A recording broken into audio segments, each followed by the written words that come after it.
Hoje, em Trajetória da História, vamos então contar o percurso de vida e militar do general do Exército Geraldo Sachipengo Nunda. É general e diplomata angolano, filho do município de Anharéia, província do Bié, onde nasceu no dia 13 de setembro de 1952. Dentre várias funções exercidas, destacamos a de embaixador da República de Angola no Reino Unido e chefe do Estado-Maior-General das Forças Armadas Angolanas de 2010 a 2018, condecorado em novembro de 2005 com a Ordem de Mérito Militar de primeiro grau. Aos 73 anos, o general Nunda tem muito para contar-nos. Muito obrigada por vir aos Estúdios Centrais da Rádio Nacional de Angola. É uma honra, uma oportunidade que agradeço por ser convidado a participar nos trabalhos da Rádio Nacional. Acaba de chegar do Reino Unido. O que é que nos traz de lembranças do Reino Unido para Angola? O Reino Unido, estando lá, eu procurei observar aquilo que era peculiar ao Reino Unido. E aquilo que eu verifiquei é que existem alguns serviços que constituem direito à educação das populações ou dos jovens. Não é um negócio, é um direito. A saúde não é um negócio, é um direito. O transporte público não é um negócio, é um direito. Todos os cidadãos têm o direito de terem esses serviços. E qualquer governo que quiser, de facto, continuar a governar, tem de dar uma atenção muito especial a serviços, que são os direitos inalienáveis dos cidadãos. E já começou a partilhar esses conhecimentos trazidos do Reino Unido para Angola. Acaba sendo sempre um aprendizado. Efetivamente é um aprendizado. Eu era embaixador no Reino Unido, no âmbito das relações entre o Reino Unido e a República de Angola, mas também era representante permanente de Angola na Organização Marítima Internacional e também na Organização Internacional do Café. Na Organização Marítima Internacional nós estamos relativamente bem, mas na Organização Internacional do Café, felizmente agora nós vamos assinar o Acordo Internacional do Café de 2022, que já foi aprovada na Assembleia Nacional há quase uma semana. Então estamos agora a andar relativamente bem. Também fui condecorado pelo Brasil. O Brasil deu-me uma condecoração naval, tanto enquanto como medalha de mérito naval. Filho da Anharéia, província do Bié, que chegou a general do Exército. Quais são as suas raízes? Qual é a sua história? De onde vem o general Nunda? Eu sou filho de Feliciano Sanyanga Nunda e de filha Minha Nunda. Eles, para encurtar um bocadinho, eles são... O meu pai é do Ambo, a minha mãe é do Bié. Eles conheceram-se na missão do Chileço e conheceram-se porque os aniversários muito próximos. O meu pai é de dia 10 de outubro e a minha mãe era de dia 14 de outubro. Então a missão geralmente fazia bolos, fazia uma pequena festa para aqueles que faziam anos em determinada semana e eles conheceram-se dessa forma. Tanto o meu pai era pastor protestante, foi o fundador mesmo do Centro Evangélico de Sapesse. A minha mãe, eu tenho dito que a minha mãe era mais religiosa que o meu pai e nós crescemos neste ambiente. Comecei a estudar na aldeia de Sapesse, depois no Centro Evangélico de Sapesse. Naquele tempo o sistema colonial era criado de tal forma que os estudantes das igrejas protestantes levavam quase 4 anos para chegarem à primeira classe. Tinham que fazer a catequese da aldeia, a preparatória da aldeia, a preparatória do centro, a iniciação, e só no 5º ano é que faziam a primeira classe. E dali fui para a escola Centro da Boa Esperança, onde fiz a 2ª classe. Depois na Missão do Chileço, onde fiz até a 4ª classe. Mas era necessário também fazer o curso geral para ter acesso ao Instituto Curri do Dondi, onde fiz o 1º ano e o 2º ano, na escola técnica, e depois para o Ambo, onde fiz o curso de montadores eletricistas, até 1973. Portanto, havia as igrejas protestantes, particularmente a Igreja Congregacional, tinha o Instituto Curri do Dondi e a Escola Mines, onde os estudantes, depois do curso geral, depois da 4ª classe, e de realizarem o curso geral, que é um ano propedêutico, podemos dizer assim, para os estudantes irem para o ensino secundário, onde iam todos os estudantes das diversas missões protestantes da Igreja Congregacional, atualmente da IECA. Depois disso, que era na missão do Dondi, que é província do Ambo. Aqueles que fossem bons estudantes, os melhores estudantes, depois tinham direito a uma bolsa. E os rapazes ficavam no Ambo, no lar acadêmico do Ambo, e as meninas ficavam no Bié, naquela altura, na cidade do Quito, na altura Silva Porto.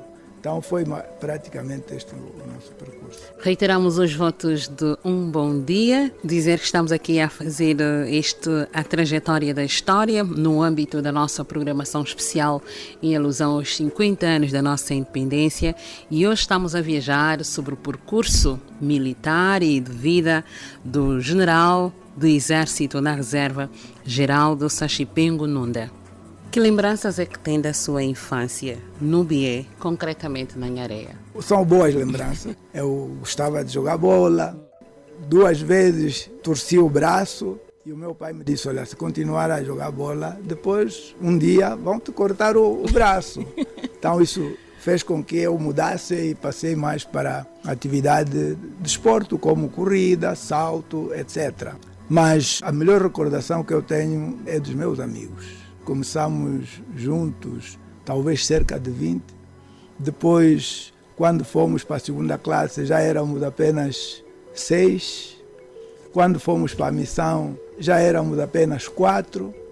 E quando fui para o Dondi, já era eu apenas. Portanto, os outros, no decorrer desta caminhada, foram ficando. É o único sobrevivente dos 20? Dos 20, começamos juntos na aldeia. Eu fui o único que foi fazer o ensino secundário.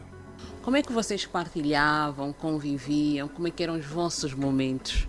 Geralmente, a nossa mãe era a nossa mãe, mas as outras também eram nossas mães. Portanto, qualquer mãe dos nossos amigos, se visse um menino a praticar um ato que não era adequado, chamava a atenção, não batia, mas era capaz de fazer um puxão de orelha. O que era normal. Exato, o que era normal. Significa que a nossa mãe era a nossa mãe, mas as mães dos nossos colegas eram também as nossas mães.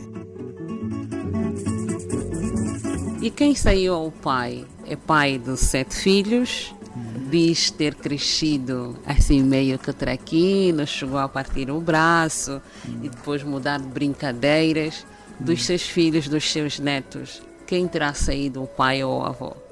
Eu creio que todos eles, numa primeira fase, foram traquinos, mas depois de atingirem uma certa idade, quase todos eles são muito parecidos comigo. Quase todos eles tornam-se pessoas mais tranquilas, mais calmas, não se exaltam. Então, penso que essa parte eu consegui transmitir. Eu, que era o meu pai, eu tinha o meu irmão mais velho, o nosso irmão mais velho era uma pessoa extrovertida, muito alegre. Eu não tenho o mesmo caráter. Ele, por acaso, tem um filho que tem o caráter, que agora é o adido da defesa na Alemanha, mas tem depois o outro rapaz, que é também muito tranquilo, que é arquiteto, que está aqui em Luanda. Portanto, os meus filhos são muito parecidos comigo. Aparentemente parece ser uma pessoa muito fechada, muito retraída, mas um bom ser humano bem lá ao fundo. O que é que esconde atrás desta capa? Penso que sou uma pessoa de bem, né? Acho que sou uma pessoa de bem. Eu fui militar durante 44 anos, mas nunca dei um pontapé, nunca dei uma chapada a um soldado. Sempre conduzi os meus soldados apenas com uma mensagem, com uma palavra.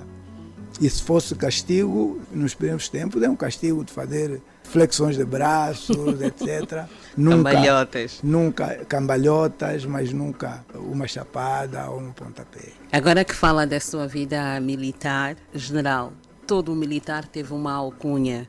Qual era a sua e como é que entra para a vida militar? A minha alcunha, durante os primeiros anos, desde 76 até 91, era Limpiau. Limpiau. Limpiau.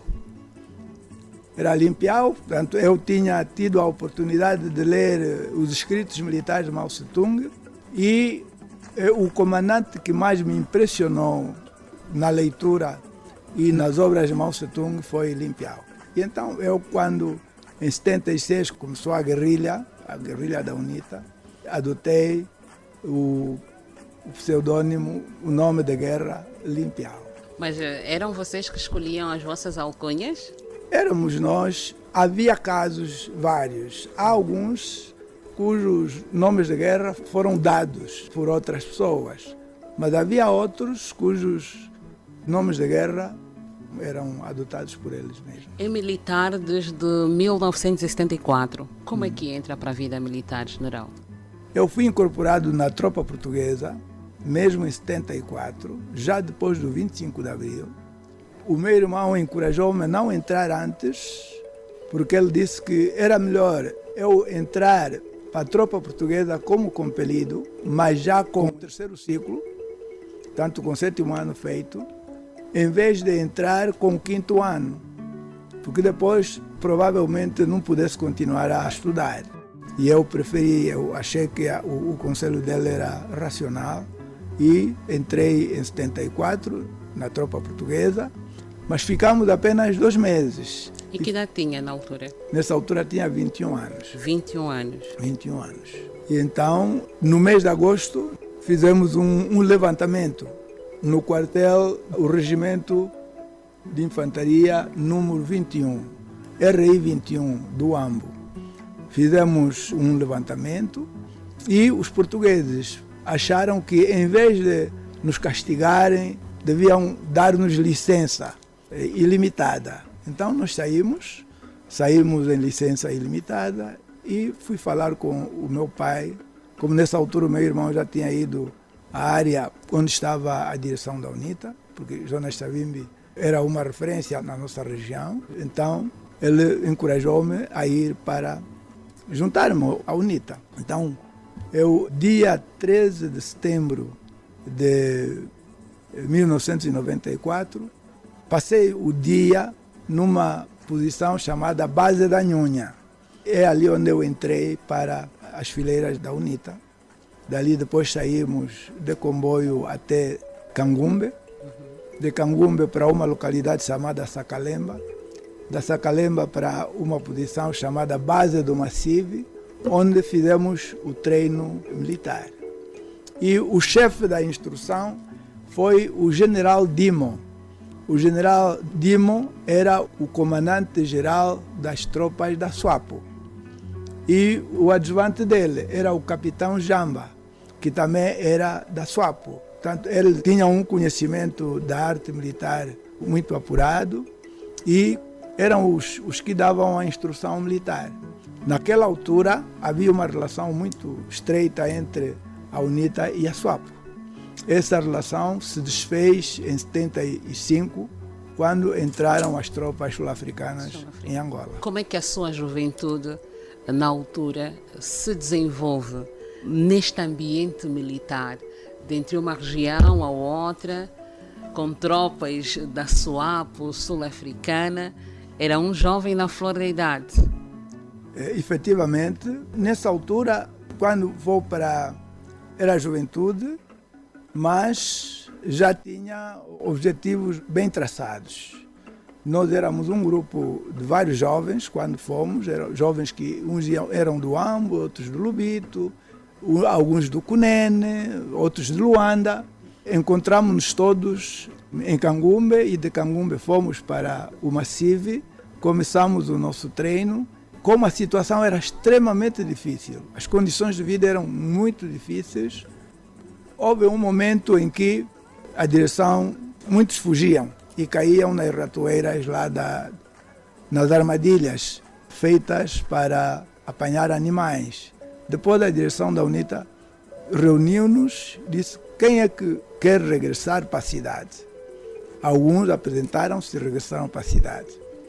E depois de algum tempo reuniram-nos também para escolher aqueles que queriam ser comissários políticos para irem para a cidade. Toda a gente estava ávida de regressar para a cidade porque não contavam com aquelas condições difíceis. Mas eu, antes de partir, falei com o meu pai e o meu pai deu-me um conselho. Ele disse que na vida nós temos sempre dois caminhos. Um caminho fácil e um caminho difícil. Se você escolher o caminho fácil, será igual a toda a gente. Mas se escolher um caminho difícil, poderá destacar-se, poderá crescer, poderá ter um desenvolvimento diferente. Então eu disse, olha, eu quando vim queria ser comandante militar. Quero continuar como comandante militar. Os outros regressaram para a cidade e eu fiquei como comandante militar. Isso permitiu que eu fosse, de facto, comandante. Em 74, fui logo nomeado segundo comandante das tropas da UNITA nas províncias da Huila, Namibe e Cunene. Portanto, comecei muito rapidamente a assumir responsabilidades que os outros não tiveram. Quando fala em situações difíceis que passou, como é que era a vida na altura? Que dificuldades enfrentavam? Significa, nós tínhamos que preparar a nossa comida. Na guerrilha, as bases ficavam no mínimo a 1 hora do rio. Tínhamos que ir buscar pelo menos uma vez a água do rio. Portanto, era uma viagem de 1 hora e outra de regresso também 1 hora. E havia só possibilidade de comer pelo menos bem uma refeição por dia. Depois era o treino desde as 8 da manhã, um intervalo talvez de cerca, para beber água, de cerca de 40 minutos e continuar a treinar até cerca das 17 horas. Depois era ir ao rio, buscar água, fazer o jantar e dormir. Foi cerca de 1 mês e meio de uma atividade muito intensa. Diz que foi comandante logo do princípio. Eu gostava de saber, general, qual é a sua formação militar e que outras atividades profissionais exerceu na qualidade militar. Na qualidade militar, eu fui comandante, logo fui segundo comandante primeiro, depois tornei-me comandante mesmo das mesmas províncias. Uma das questões mais relevantes que eu posso salientar, eu consegui, nessa altura, a UNITA tinha poucas armas. A UNITA tinha talvez, nós no Lubango, devíamos ter umas 8 armas. No Namibe, 5. No Cunene, havia um pouco mais, talvez cerca de 7 armas. Diga. Para um pilotão? Quer dizer, né? Havia muito mais militares, havia muito mais tropa do que armas. E existiam pessoas específicas para usarem as armas?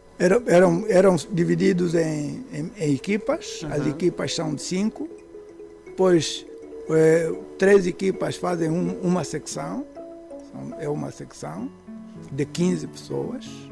Também pode haver secções de 2 equipas. E depois havia 3 secções de 15, fazem um pelotão de cerca de 40, 50 pessoas. 5 armas para 50 pessoas? Havia casos desse gênero, pelo menos nos primeiros tempos. E a ideia era, porque era preciso impressionar as pessoas que as pessoas têm armas. E passava um carro com o pessoal armado, e depois, quando regressasse, substituídos pelos outros também com as mesmas armas. E como é que o comandante geria estas 5 armas ou menos ainda para este número de pessoas, de militares? Ele estabelecia uma escala e eles revezavam-se, trabalhavam alguns, os outros esperavam ou continuavam a preparar-se, e depois de terminar o tempo deles, passavam as armas para os outros e assim prosseguia. E eu consegui, em contactos feitos com militares, antigos militares portugueses, consegui 175 armas, 175 G3, e quando eu comuniquei à direção da UNITA, na altura, quem era o responsável por isso tudo era o general Chiual, era o comandante-geral das forças da UNITA, general Chiual, e ele mandou que eu enviasse para lá as 150 armas e nós ficarmos lá com 25 armas. Então, a partir dessa altura, já conseguimos ficar no Lubango com 15, mas as que tínhamos, mais de 20 armas. Mandaram mais 10 para o Namibe e outras para o Cunene. As 150 enviadas para a direção da UNITA. A UNITA nunca tinha conseguido tanta arma como eu tinha conseguido nessa altura na região de Oncocoa. E como é que conseguiu essas 175 armas? Foi mesmo contactos. Provavelmente as armas foram escondidas certamente por militares portugueses na altura que estavam a sair. É provável que eles talvez tivessem uma ideia de conspiração ou estivessem talvez ligados à FOA, mas o indivíduo que falou comigo disse que tinha armas e queria entregar as armas porque ele queria ir embora para Portugal. E então, por amizade mesmo, ele fomos viajar. Eu tinha o meu comandante, era o tenente-coronel Aurélio Vida de Deus. Eu recebi a informação, mas eu disse que eu achei que não devia informá-lo. Achei que não devia informá-lo, porque se não encontrasse as armas, seria má notícia. Pois é. Então eu preferiu ir ver primeiro, fui buscar as armas. Quando regressei, disse: Tenente Coronel, estão aqui 175 G3. Qual foi a reação do Tenente Coronel? Ele nem sabia como me abraçar. Ele não sabia se me abraçava pela cabeça. Foi uma alegria enorme, porque a UNITA nunca tinha conseguido tanta arma de uma vez.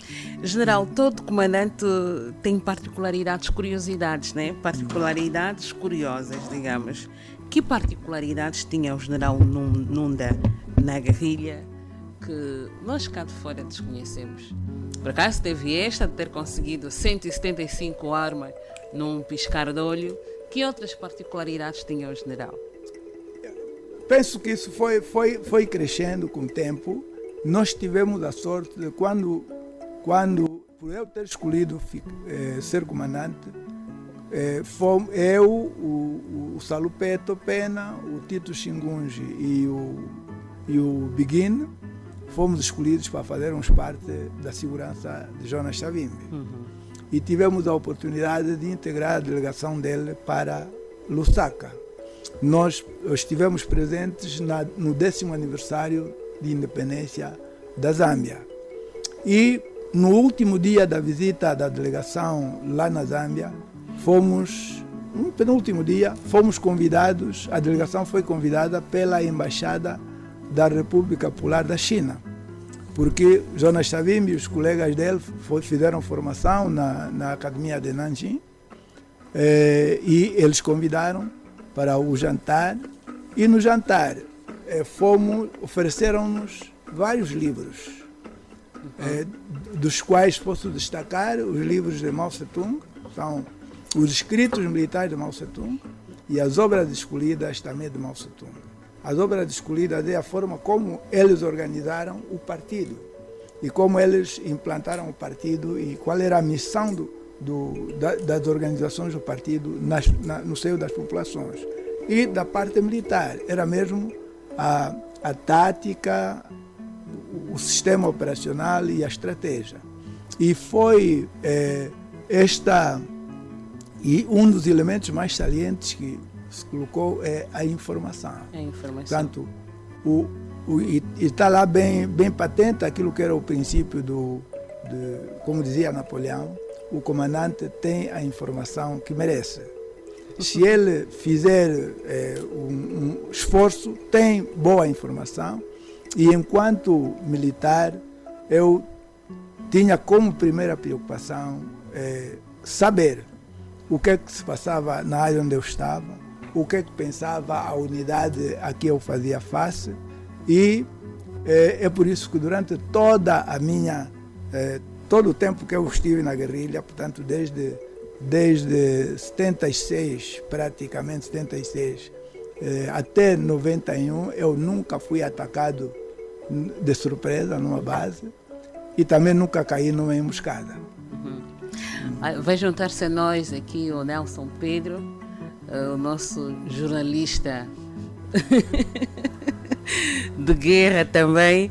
Olá Nelson, bom dia. Juntas-te aqui a esta conversa com o General Nunda. Deixa-me só saber aqui, agora que o General falou de livros, General, depois das dificuldades que já enumerou e dos livros que teve de ler para ter as informações certas e as informações que merecia, como é que estes episódios moldaram ou influenciaram para marcar a sua personalidade? Penso que cada livro é sempre... Cada livro, os livros que nós escolhemos, por exemplo, as obras escolhidas de Mao Tse-tung exerceram uma influência muito grande. Eu já era muito amigo da leitura. O Nelson sabe muito bem que quando nós viajávamos, enquanto os meus colegas jogavam cartas, eu estava sempre a ler. Portanto, a leitura faz parte da minha natureza. Eu também era o único a quem Jonas Savimbi me emprestava livro para levar por um ano. Por exemplo, Clausewitz, da Guerra de Clausewitz e outras obras de Napoleão, as obras os livros de Giap, etc. Tudo que era ciência militar, eu estudava e cada um deles dava-nos um exemplo, dava-nos uma ideia daquilo que o que era melhor em quaisquer circunstâncias. Tive sempre coragem de dizer aquilo que eu achava correto. Eu, num conjunto de quadros, ainda alguns estão vivos hoje, quando houve a decisão, Jonas Savimbi mandou-me chamar em 81, fevereiro de 81, para eu ir coadjuvar o engenheiro Chitunda, Jeremias Chitunda, nos Estados Unidos. E depois, quando cheguei a Jamba, havia o episódio das bruxas, que chamavam bruxas. E na reunião havia a cúpula do partido. A cúpula do partido era constituída por 9 pessoas. Eu fazia parte dessa cúpula. E quando fizemos a reunião da cúpula, eles, não, temos o problema das bruxas. Eu, no conjunto de todos eles, fui o único que levantou a mão contra, porque eu achava que era irracional. No século XX, naquelas circunstâncias, todas as pessoas estavam lá, tanto Jonas Savimbi como Zaupuna, eram indivíduos com formação superior.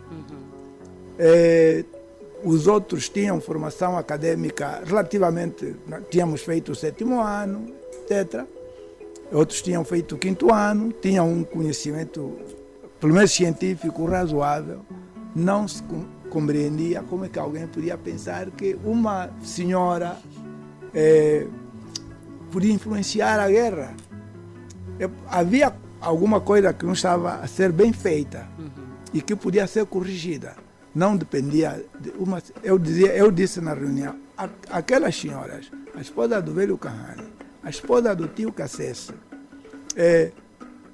nas condições da guerrilha, o que elas pensavam era só como é que os meus filhos vão comer, o que é que eles vão vestir.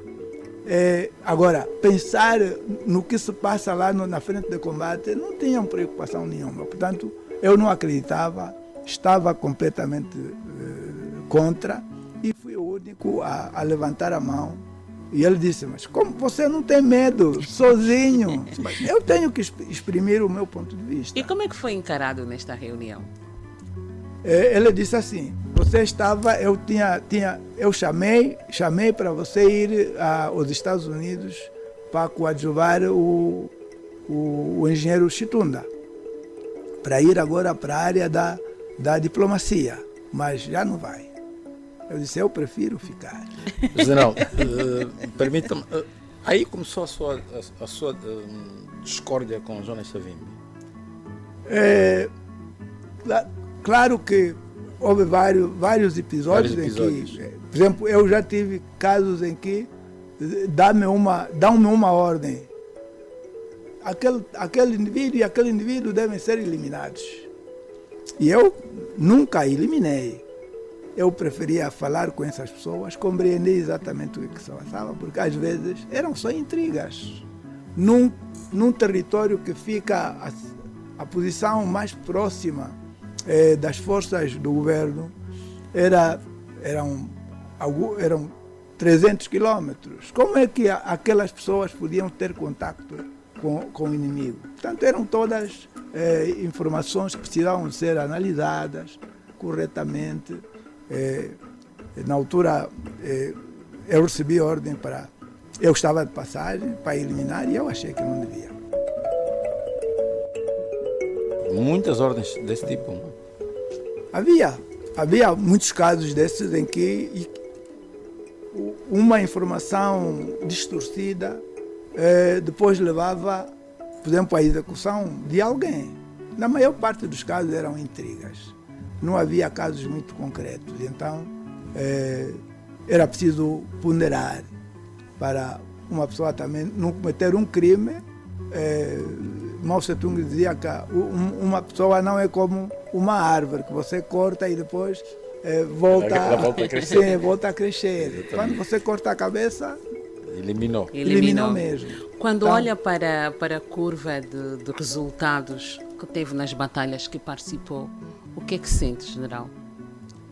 Bom, enquanto militar e nas batalhas, na guerra, uma pessoa nunca fica com o sentimento de culpa, porque vocês estão numa batalha, numa guerra, estão em circunstâncias relativamente iguais.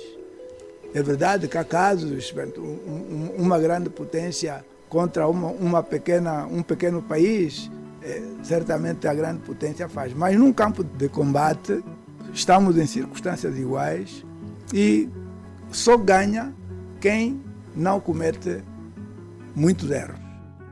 Estamos no mês da juventude. Seguramente que jovens de 90 a 92 não conhecem a sua trajetória militar. Quem é o general Nunda na história militar de Angola ao longo desses 50 anos de independência? Que percurso é que fez desde o tempo da tropa, recruta, até chegar a general de exército e agora reformado? Que seguramente deve estar a sentir saudades da farda, não? Há coisas que fazem depois parte da nossa vida, como a camaradagem. Porque na guerra só podemos ter sucesso se houver camaradagem. Só podemos ter sucesso se houver unidade. Só podemos ter sucesso se nós protegermos uns aos outros. Então, isso permitiu que eu, fui comandante, portanto, na UILA, na MIB, depois fui chamado para ser responsável pelo embarque dos portugueses que estavam a ir embora a partir do Ambo. E depois fiquei segundo comandante de uma zona onde estava o Valdemar Pires Chindondo. Quando foi chamado para a direção, eu fiquei como comandante. Portanto, comecei aí a minha carreira como comandante. Nessa altura o meu primeiro posto foi alferes. De alferes passei para capitão. Na altura em que começou a guerrilha, em 76, já era major. E fiquei como major, fiquei como comandante de todo o efetivo que estava na província do Ambo. Na organização do 4º Congresso, eu fui o responsável pela organização da base, mas assim que a direção chegou na tal base, eu fui enviado para um setor o setor norte da região. E depois, em 77, depois de ter feito uma formação no mês de dezembro de 76, depois fui nomeado comandante da região militar 25, que era a sul do Bié. Da região militar 25 fui para comandante da região militar 41. Depois de comandante da região militar 41, em 78, fui nomeado comissário político militar da frente centro-leste. O meu coadjuvante era o general Canjundo. Na estrutura da UNITA, o comissário político era o responsável geral, militar e político. E em 79 fui chamado para junto da direção da UNITA e fui nomeado comissário político militar. Mas comissário político militar cuja missão sempre a desempenhar funções do comandante em diversas missões, e depois, em 1983, fui nomeado comandante da região político-militar Esperança Negra. Reiteramos os votos de um bom dia. Continuamos aqui a fazer a trajetória da história com testemunhos de angolanos que contribuíram para a maior conquista do país. Hoje é meu convidado o general de Exército na Reserva, Geraldo Sachipengo Nunda, antigo chefe de Estado-Maior das Forças Armadas Angolanas e ex-embaixador de Angola no Reino Unido. Aqui a falar da luta da independência, da paz e do processo de reconciliação nacional. Está a ser assim esta manhã com este patriota e verdadeiro exemplo do nosso processo de paz e reconciliação nacional. General, que outras referências terão de certa forma marcado o seu percurso como militar? São vários. O general Luís Faceira, o Antônio Faceira, o general Vietnã, o general... E depois os outros que eram relativamente mais novos, como o general Marques, o general Furtado, o general Simeone, por exemplo, o general Fabiano, o general Hilário, o general Zé Pedro. Tanto como personalidades, são essas pessoas. Mas também tem, por exemplo, uma personalidade que eu posso dizer que não posso deixar de salientar este facto. O facto do presidente Zé Eduardo ter confiado em mim e me ter dado a possibilidade de ser chefe do Estado-Maior-General das Forças Armadas Angolanas. Há quem diga que deixou saudades. Principalmente a orientação, a forma como não é do gênero esbraveja ou da ordens, mas que corrige de uma forma muito tranquila. Você coloca uma questão, ele não diz não, mas diz de outra forma. 44 anos de vida ativa militar, 73 anos de idade. General, lembra-se de algum episódio que tenha marcado durante o conflito armado no país até a nossa independência? Algum episódio que tenha vivido? Nós tivemos várias etapas, cada etapa com a sua missão. Uma delas é a primeira vez, por exemplo, nós nos preparamos para fazermos uma ofensiva em 1998, para tomarmos o Bailundo e o Andulo. De facto, partimos para essa operação quase sem informação. E foi um desastre completo.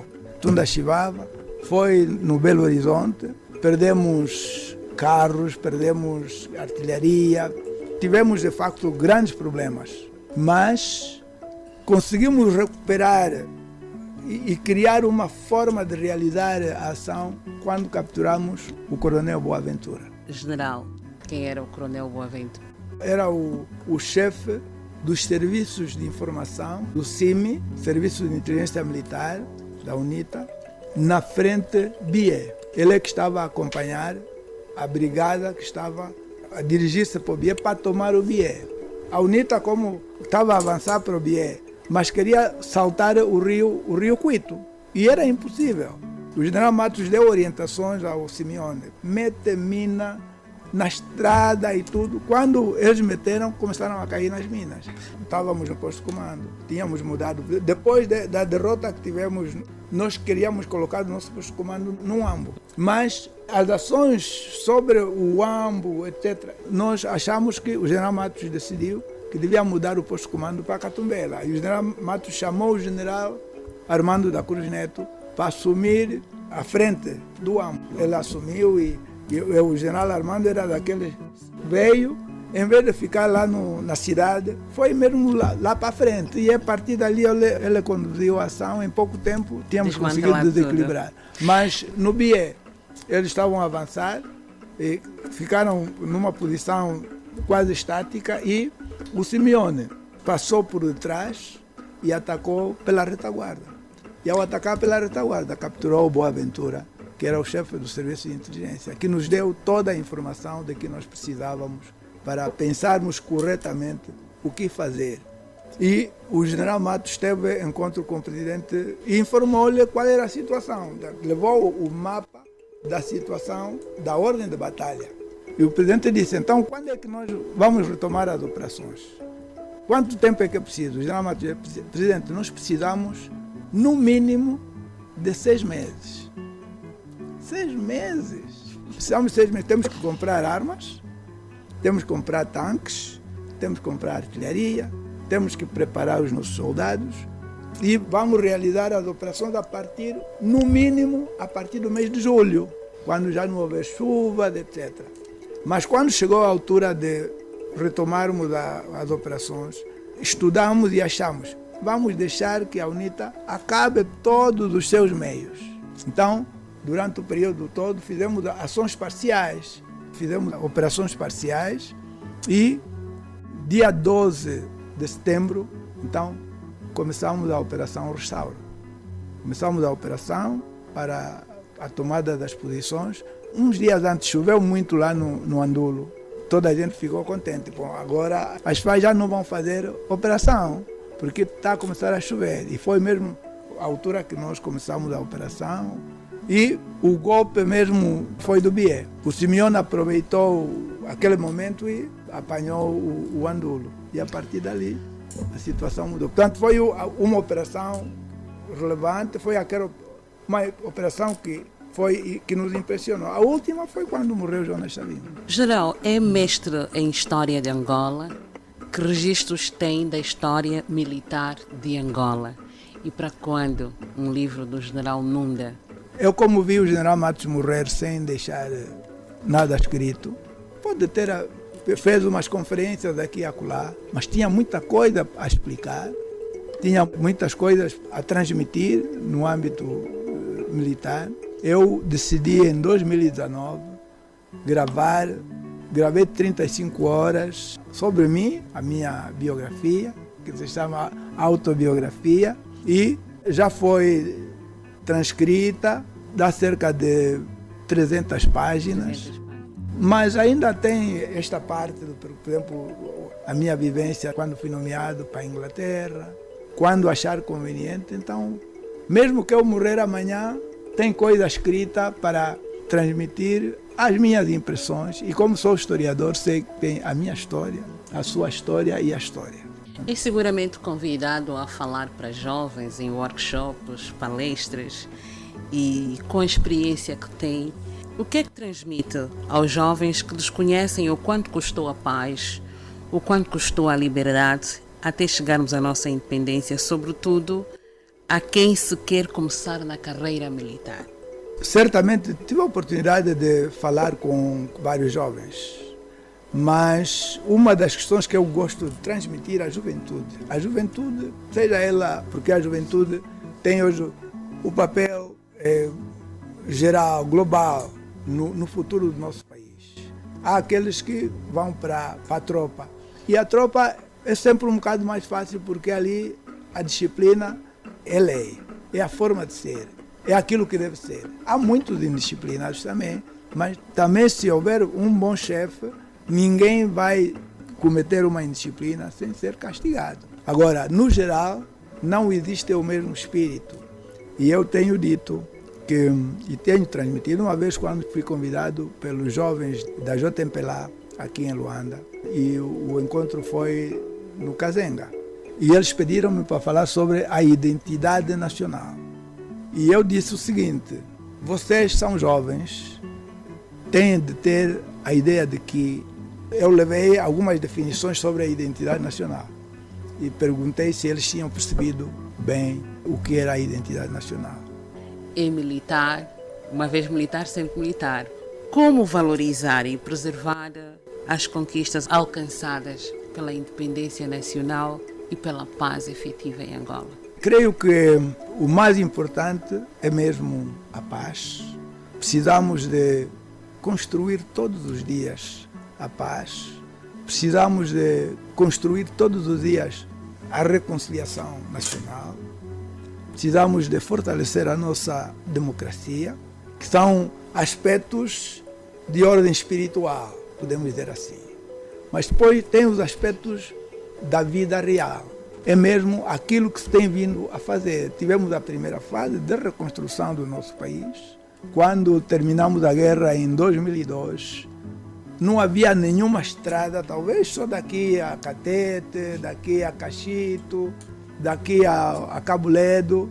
O resto estava completamente arrebentado. A outra estrada que na altura dizia é só de Ongiva até Santa Clara. O resto estava completamente arrebentado. Mas hoje já houve o período da reconstrução das estradas. Podíamos ter feito melhor, mas fizemos. Eu gosto de salientar duas estradas, construídas em 2008. Na altura, quem era governador do Huambo era o engenheiro Paulo Casson. A estrada que vai da cidade do Huambo até o limite, até Caxiungo, depois de apanhar a província do Bié, estrada construída em 2007 e 2008, até hoje está boa a estrada. A estrada que sai mais ou menos da Chipipa até o Bailundo, também construída em 2008, até hoje está intacta. Isto só demonstra, talvez a estrada da Chipipa para o Bailundo não é tanto, porque não tem tanto movimento, mas a estrada do Huambo até Caxiungo tem movimento de todo tipo de caminhões e foi uma estrada muito bem feita e penso que podíamos ter feito as nossas estradas como foram feitas essas duas. Que desafios temos pela frente? Temos imensos desafios, mas eu acho que o maior desafio mesmo é formar a geração atual, os jovens de agora, as nossas crianças, são elas que vão transformar o nosso país, por um lado. A outra é a responsabilidade que nós temos. Nós que somos, já não somos só pais, já somos avós também.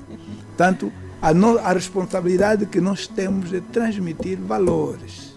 Ser valores referência. Sim, valores de integridade, valores de humildade, para que possamos de facto criar, para não termos saudades do tempo colonial. E quase a terminarmos na trajetória da história, hoje com o General Sachipingo Nunda. General, como é que eram os vossos tempos livres no Teatro das Operações? Mesmo no tempo da guerra, em que era UNITA, quando fosse um jogo da Angola, da seleção da Angola, ou uma equipa angolana a jogar em qualquer parte do mundo, toda a gente parava. Quando fosse a final de qualquer campeonato interno mesmo, nacional, todo mundo parava para escutar. Agora, depois, já de 93 para cá, alguma coisa que mobiliza toda a gente. Uma coisa que não tem partido, é o desporto. Ouvia-se rádio na altura? Todos os programas.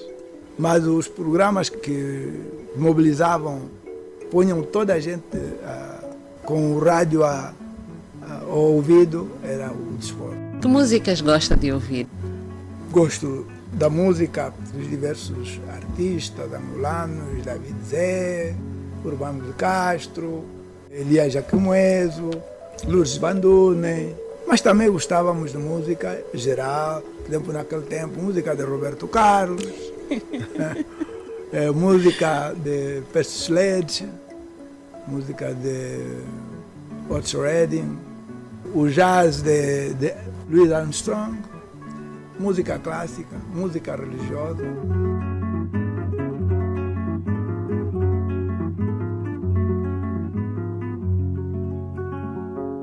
Então foi assim a conversa com o general Geraldo Sachipengo Nunda, é general e diplomata angolano, filho de Angola, concretamente do Bié, nasceu na Areia em 1952. 73 anos de idade, 44 anos de vida militar, voz autorizada quando o assunto é a história militar de Angola. General, foi um prazer enorme tê-lo aqui. É o presidente que faz isso! É o presidente que faz isso! Agora eu vivo na rua, é o que